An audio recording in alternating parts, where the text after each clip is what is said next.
এই ৬০,০০০ কোটি টাকার খাত উপখাতগুলো সিলেক্ট করার ক্ষেত্রে আমরা যেটা প্রাধান্য দিয়েছি সেটা হচ্ছে কর্মসংস্থান তৈরি করবে বা রপ্তানি আয় বৃদ্ধি পাবে।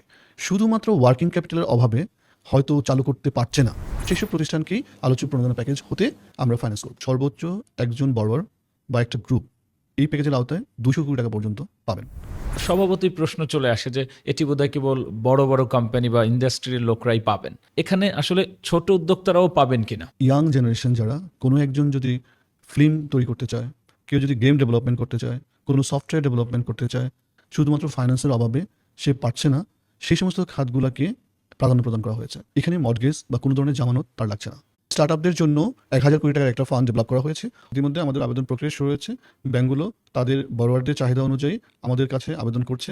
একটা প্রতিষ্ঠান কত কোটি টাকা ঋণ নিলেন, ঋণ নেওয়ার পূর্বে তার এমপ্লয়মেন্ট সংখ্যা কত, ঋণ নেওয়ার পরে তার এমপ্লয়মেন্ট বৃদ্ধি পেল কিনা, তো সকল তথ্য আমাদের ড্যাশবোর্ডে থাকবে, যেটা আমাদের মাননীয় গভর্নর মহোদয় কর্তৃক তদারকি করা হবে।